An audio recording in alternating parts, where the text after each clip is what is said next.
Philip "Little Farvel" Cohen was a notorious figure in the criminal underworld during the early 20th century.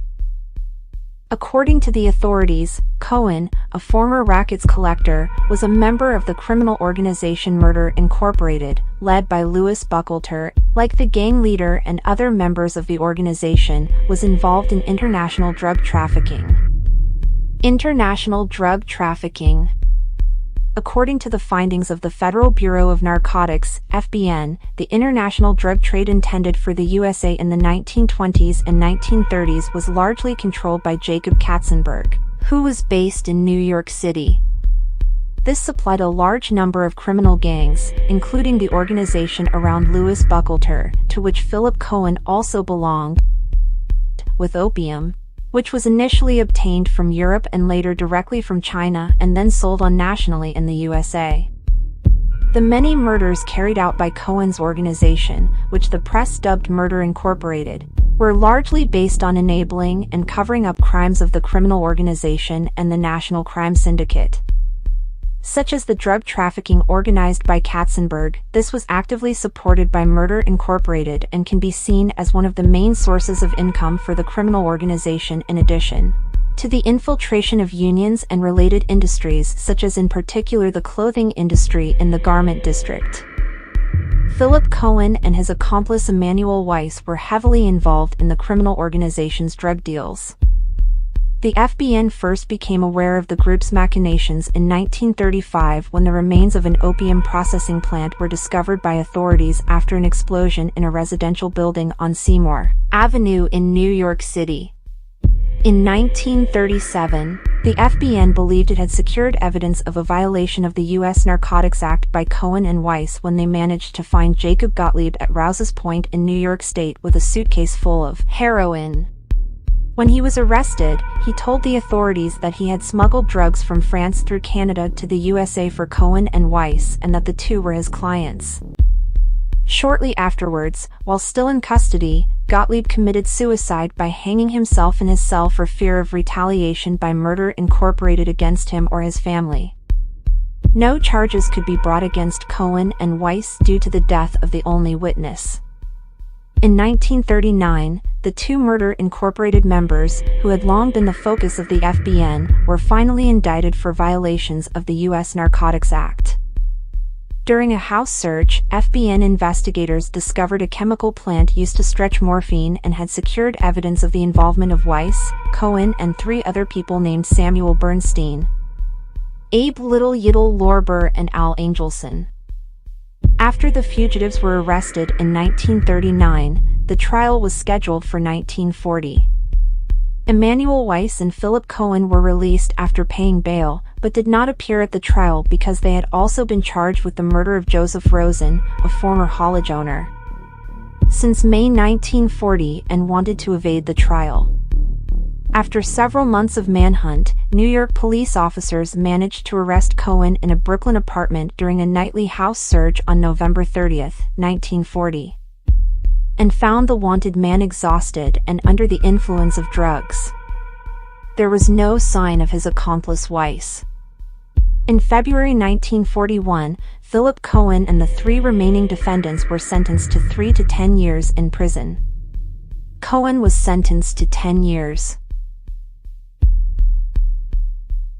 In the mid-1930s, prosecutor William O'Dwyer, who had set himself the goal of taking action against organized crime, put the focus of his investigation on Louis Buchalter, the boss of Cohen.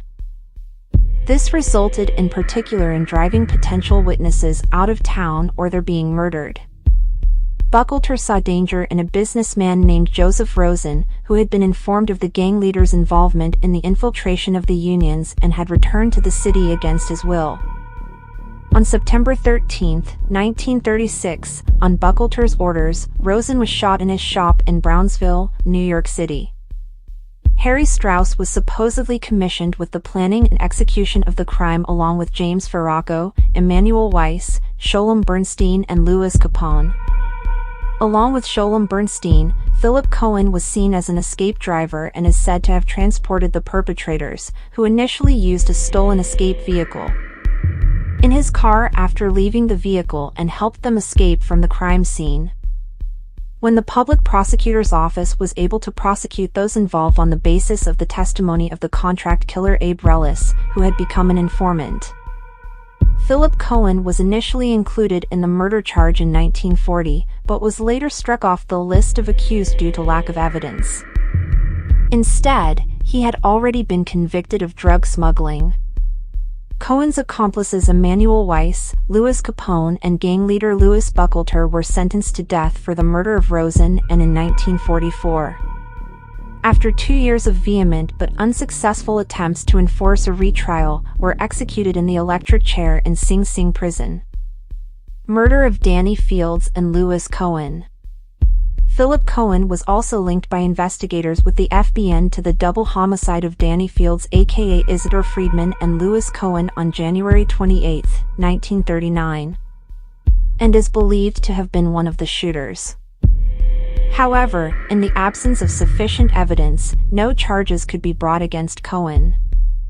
Death. Philip Cohen was found dead on a Long Island road a few months after his release on September 15, 1949. He had been shot in the head 4 times. The authorities ruled out robbery and rather classified the act as a classic underworld-style execution. The perpetrators had no interest in various valuables that Cohen was carrying. Police officers later found Cohen's car with traces of blood on the passenger seat. Allegedly, Cohen was murdered in a manner similar to that of several Murder Incorporated victims who were shot dead by a perpetrator sitting behind them during a final drive. However, prosecutor Burton Turkis, who served in the Joseph Rosen murder case, contradicted claims in the press that Cohen may have been murdered in retaliation for the conviction and execution of Louis Buchalter, Emanuel Weiss, and Louis Capone to avoid the electric chair himself. In fact, Cohen never cooperated with the authorities, said Turkis. In typical underworld fashion, the accused kept silent about any offers made by the public prosecutor. The day Cohen was released from the dock for lack of evidence, he turned to Buchalter in the courtroom and assured him that he had not cooperated nor would cooperate. The police failed to solve Cohen's murder. It was assumed, however, that after his release from prison, Cohen wanted to gain a foothold in the criminal milieu again and thereby pushed competitors out of their niche. In particular, Cohen, as the head of a criminal group, is said to have tried to blackmail betting shops and accountants.